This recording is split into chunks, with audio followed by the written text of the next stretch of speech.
Àgékù ejò kì í ṣòro.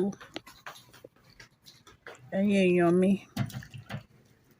ẹ kú weekend ní o, weekend olóyin. Ẹ dẹ̀ kú gbogbo nǹkan tó ń ṣẹlẹ̀ ní Nàìjíríà wa yìí. Wọ́n ní bàbá wa Tinubu ti padà dé láti Paris o. Wọ́n ní wọ́n lọ sí Abuja, wọ́n lọ kí President Buhari. Wọ́n ní wọ́n ti ẹjọ́ lọ kírun gan ni. Ìgbà tí bàbá wa dẹ̀ dé, ẹ rí bó ṣe fine sí tán fresh sí. Nǹkan tí mo fi jáde lénìí tí mo fi wá ń sọ̀rọ̀ ni pé ẹ jọ̀ọ́ kí ló ń ṣe candidate president tí wọ́n ń ṣe bí willigans kiri báyìí. Kí ló wà ní pé kẹ́ ẹ contest kẹ́ ẹ dẹ̀ má wọlé tó wá jẹ́ pé wá lọ ń sponsor àwọn èèyàn kan máa dáná sun títì kan máa riot. Kí ló dé? Kí ló le tó yẹn? Kò sí nǹkan téèyàn ń ṣe láyé náà tó jẹ́ pé kò ní hàn sí gbangba. Àwọn èèyàn vote. Nígbà táwọn èèyàn vote, àwọn tó fẹ́ vote fún bàbá wa Tinubu wọ́n vote fún un. Àwọn tó dẹ̀ fẹ́ vote fún Mr Obi bí senator dẹ̀ ni wọ́n vote fún wọn. Nígbà tí wọ́n dẹ̀ wá wọlé, kí wá ní wàhálà? Ṣé ìyẹn dẹ̀ wá fa pé kéèyàn dẹ̀ wá máa sun títì àbí kéèyàn máa sun building? Ṣé ìyẹn ní láti mú riot wá? Ẹ ti lọ sílé ẹjọ́ already. Ṣé àwọn judge tó tún dájọ́ ṣé wọ́n tún mọ iṣẹ́ wọn ni? Èmi ò feel pé yẹn make sense o. Ẹ ti lọ sílé ẹjọ́. Ẹ fún àwọn adájọ́ láàyè láti ṣiṣẹ́ wọn. Wọn kì í ṣàdédé dájọ́ báyẹn, wọ́n máa ṣe investigation. Wọ́n á investigate gbogbo ọ̀rọ̀ yẹn nítónítóní. Tó bá jẹ́ pé gbogbo evidence tẹ́ mú wá tó bá jẹ́ pé irọ́ ni ńkọ́?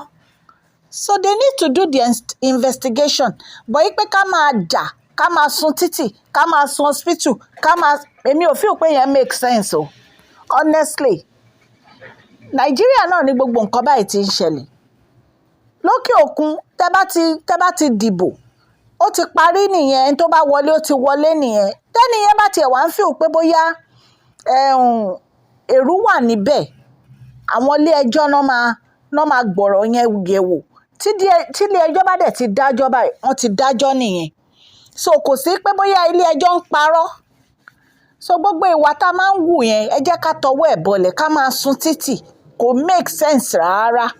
Ṣé nǹkan tá à tí ì ní a tún fẹ́ máa bàjẹ́ ni? Àwa tó yẹ pé títì wa kò dáa, kò sómi nílùú, kò sí good road, ètò ẹ tún manage, ẹ tún máa lọ máa sún. Orí pípẹ́ wo ló wà nínú yẹn? Ṣé orí pípẹ́ wà nínú yẹn ni? Ẹni tó bá ní ó wọlé òun náà ló wọlé. So ipe gbogbo ẹ̀yin tẹ́ ń riot yẹn lọ stop ẹ̀. Rioting kò make sense. Ẹ stop ẹ̀. Tó bá jẹ́ pé bàbá wa Tinubu ló wọlé, àwọn náà ló wọlé. Tó bá dẹ̀ find pé igbákejì wọn tó ń jẹ́ Mr Obi ni, ó wà okay. Kí wá lóde tẹ́ wá máa sun títì, tẹ́ máa sunlé, tẹ́ máa kọ́ sí, tẹ́ máa fa riot kiri ìlú? Ṣé ìyẹn bójú mu? Àwọn nǹkan tá à tí ì ní tá à ń bẹ̀bẹ̀ pé kán bá wa tún ṣe, ẹ tún fẹ́ máa sun wọ́n. Èmi ò feel pé yẹn bójú mu. Gbogbo ẹ̀yin tẹ́ ń kọ́ sí riot yẹn lọ wábi jókòó sí o. Tẹ́ ẹ bá níṣẹ́, ẹ lọ wáṣẹ́. Tẹ́ ẹ bá dẹ̀ níṣẹ́, tí ó bá dẹ̀ ń ṣe pé ẹ fẹ́ wáṣẹ́, jókòó sínú ilé yín. Because ìgbà tí wọ́n bá da àwọn sójà jáde ní ìsìn àtọlọ́pàá tán ní kán máa shoot yín, ìgbà yẹn lẹ máa pariwo pé wọ́n ń fi ọwọ́ ọlá gbá yín lójú. Ẹ̀yin gan fúnra yín ṣe mọ̀ wọn ara yín. Ẹ mọ̀ wọn ara yín náà. Ẹ̀yin tó yẹ kẹ́ ẹ kún fàdúrà wípé kéèyàn gidi kó bá wa gbé sórí oyè ẹni tó máa túlù ṣe. Ó ṣe jẹ́ pé ẹ̀yin èèyàn yìí ẹ máa ń like irọ́. Kí ló dé tẹ́ máa ń like irọ́? Kí ni ẹni tẹ́ ń riot lé lórí nísìn? Kí ni ó fún yín ní assurance pé nìyẹn ó máa túlù yín ṣe? Nǹkan tí ò yé yín. nǹkan tí ò yé yín ó pọ̀ ju ètò yé yín lọ. Nǹkan tó yẹ kẹ́ ẹ máa bẹ ọlọ́run ọba kọ́lọ́run máa yín gbéyàn gidi sórí oyè, ẹ wá bẹ̀rẹ̀ sí riot, ẹ wá ń sun títì. Mo rí riot yẹn lánàá, náà ń sun títì, náà ń kó iná sójú títì. Ṣé yẹn make sense? Ẹ máa lọ sun mọ́tò àwọn ọlọ́pàá. Ṣé mọ́tò àwọn ọlọ́pàá ló ṣẹ̀yìn ni àbí mọ́tò àwọn army?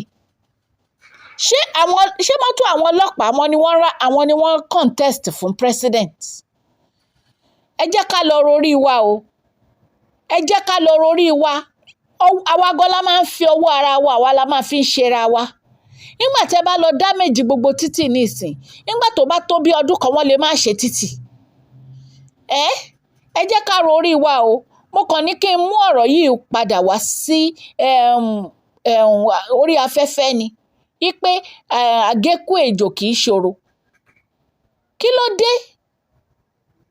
Ẹ máa ṣe bí hooligans, ẹ máa ṣe bí kíní. Ẹ̀yin gangan fúnra yín ẹ ní ìdí kẹ́ ẹ lọ gbàdúrà fúnra yín wípé kọ́lọ́run yíwà yín padà. Kì í ṣe gbogbo nǹkan lèèyàn máa ń riot lé lórí, kì í ṣe gbogbo nǹkan. So ọlọ́run á dúró tì wá o.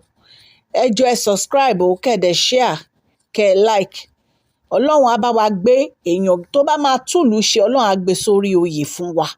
Ẹni tó bá máa ṣe dáadáa, ẹ fi àwọn ìjọba sílẹ̀, jẹ́ kán parí investigation wọn. Ẹni tó bá rí pé ó lẹ́tọ̀ọ́ láti wà ń bẹ̀, wọ́n á gbé síbẹ̀. So kẹ́ stop láti máa riot, kẹ́ stop láti máa sùn títì. Èmi ọmọ yín náà ni o, Mashola Gist TV. Kẹ́ take care. God bless you. Bye.